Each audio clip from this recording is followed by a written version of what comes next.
Hiya, fishy folks, and welcome back to Michael's Fish Room. Today, let's talk about my 1 gallon Betta tank. Grab yourself a snack and a beverage. Stand by.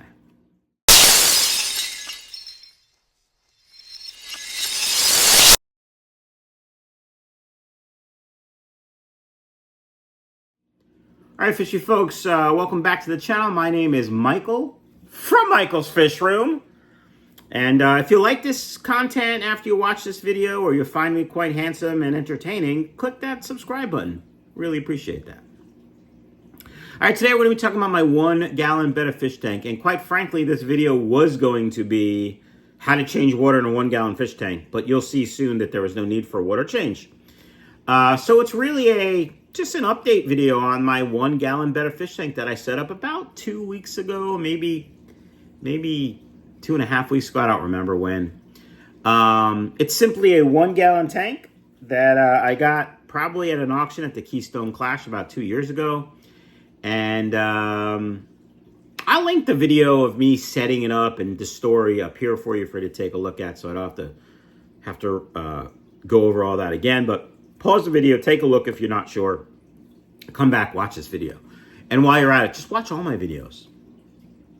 Anyway, so we're going to update you on the health of the fish, water quality, and I've done a water test, and I want to show you how I do it and what I use, and that test strips are, quite frankly, perfect. Like, you shouldn't worry about test strips. All right, folks, you probably don't need to refill your snack and beverage, although I did ramble for a little while. But without further ado, let's take a look at the tank. Stand by. All right, fishy folks, here is the unnamed Betta. I really haven't thought of a name, to be honest. It is a 1 gallon tank. I'll put a link to this tank in the description below. It will be an Amazon affiliate link. Listen, folks, if you don't want to buy that tank, I don't really care. Click that link and then do, your shopping. I know it's after Christmas now and you probably don't need anything except you ran out of coffee. So you got to hit up the Starbucks coffee on Amazon.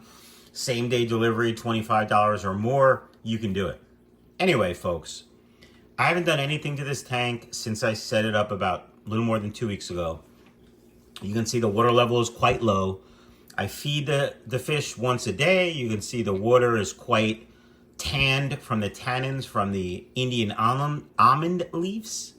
I did check the cycle, ammonia and all the other stuff a couple of days after I set them up, maybe 2 days after I set the tank up, and everything was fine. That's right, I said fine. But we're going to test it today. So I have the Aquarium Co Op test strips. I have the ammonia test strip here, and then the multi-test strip here. For those of you that think test strips aren't accurate, you also probably think a 1 gallon tank is too small for a Betta, and you are just full of internet propaganda. Here's the deal with test strips. Yes, there are some crappy ones, and I've tested some crappy ones. In fact, I'll put a link up here in the description about some test strips that are crappy. But if you use good quality test strips, either the Aquarium Co Op test strips or Tetra test strips, in my opinion, and you use them correctly, they are accurate enough to do what we do. Even the Holy Grail, as they say in this country, the API Freshwater Master Test Kit, you can make mistakes and it can be inaccurate. I happen to like the Fritz test better because it does freshwater and saltwater, and it includes all of the color charts you need for that. And I have both systems in my house, so I like the Fritz test kit better. But anyway, test strips are just as accurate as the liquid test when done correctly for what we need. Right? We're not looking for an exact pH. At least you shouldn't be unless you're looking to breed. And if you're looking to breed, you probably have a digital tester for pH. Right? If you're looking to breed something that's so specific that you need a specific pH, probably have a more high-tech system. Anyway, without further ado, let me show you these test strips. This is the ammonia test strip, and you can see this one looks quite a bit thinner than you're probably used to, and that's simply because I cut them in half because I'm cheap and you get twice as many tests. Now this test, you're supposed to dip for 30 seconds. So Alexa, set a timer for 30 seconds. 30 seconds, starting now.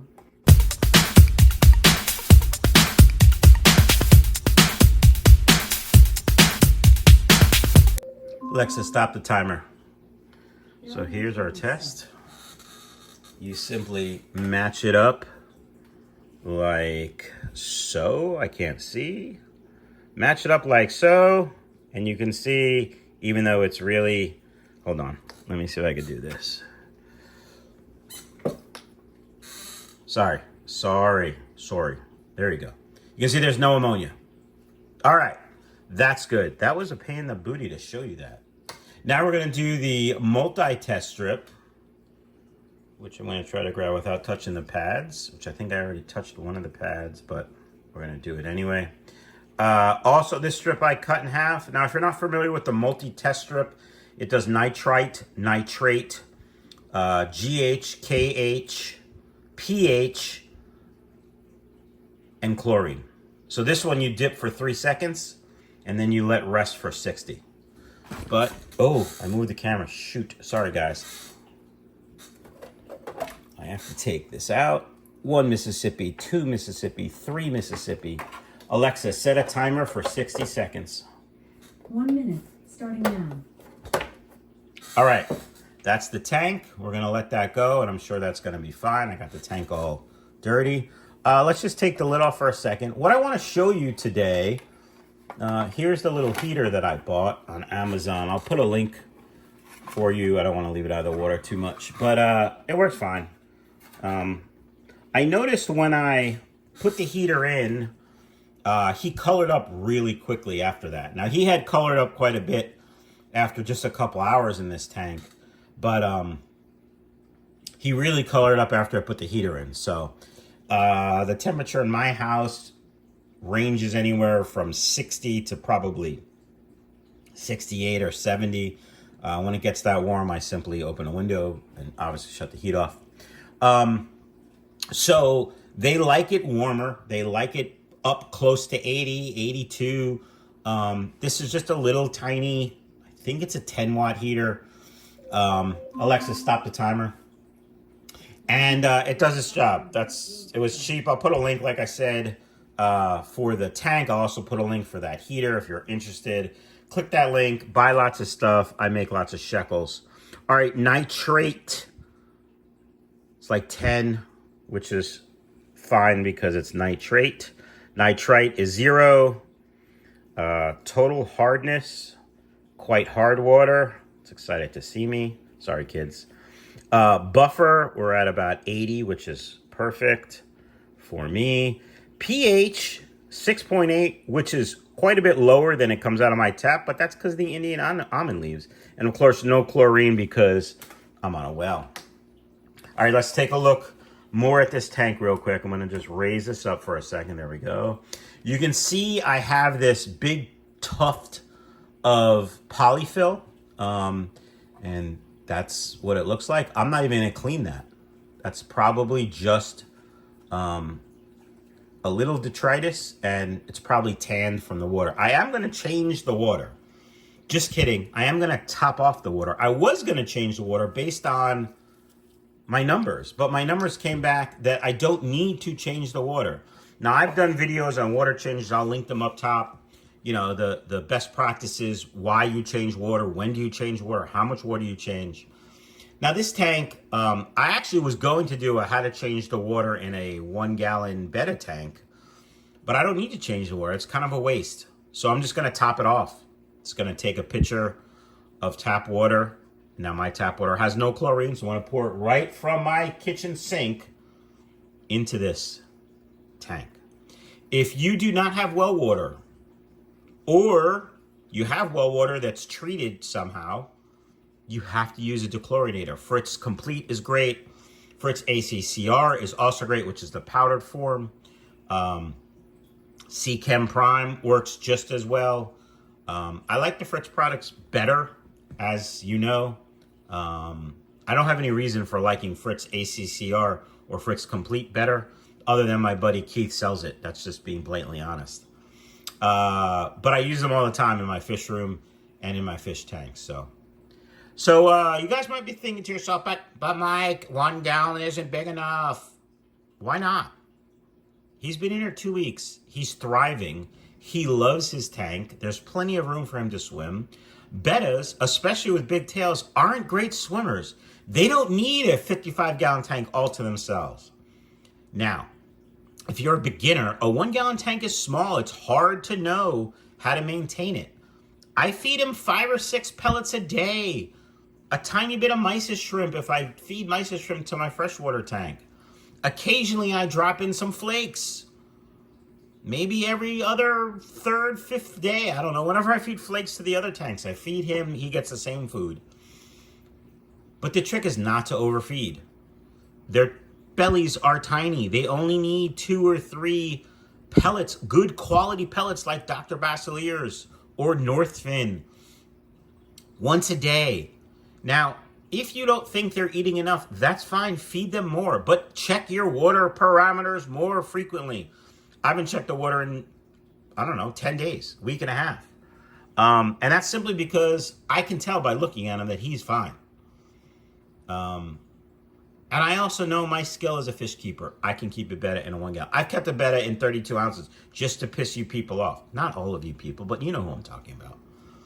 Anyway, this is kind of turning into a betta tank update, betta tank care video, I guess. So I'm going to top the water off. I'm not even going to clean the polyfill. There's really nothing to vacuum because I'm not overfeeding. And you might be thinking to yourself, but Mike, he needs a friend. No, he doesn't. He doesn't need a snail or some other tiny fish, especially in this little tank. He doesn't need anybody else. If you wanted to get a snail for a betta, you're really getting it for yourself. So don't fool yourself. All right, fishy folks, that does it for the betta tank update. Here's what I want you to comment below. What name should we give him? I haven't really thought of a name. I'm not really big into naming fish. Although, yes, I did have flower horns with names. But they're flower horns. They're like water puppies. All right, I hope everyone had a great Christmas, a great Kwanzaa, a happy Hanukkah, and whatever else you celebrate. Great winter solstice and whatever devil worship you... No, I don't know. I don't want to offend anyone, but I don't really care if I offend you. So, happy holidays, Merry Christmas, Happy Hanukkah. Yeah, have a great day, folks. Don't forget to click those affiliate links and hit subscribe if you haven't done so already.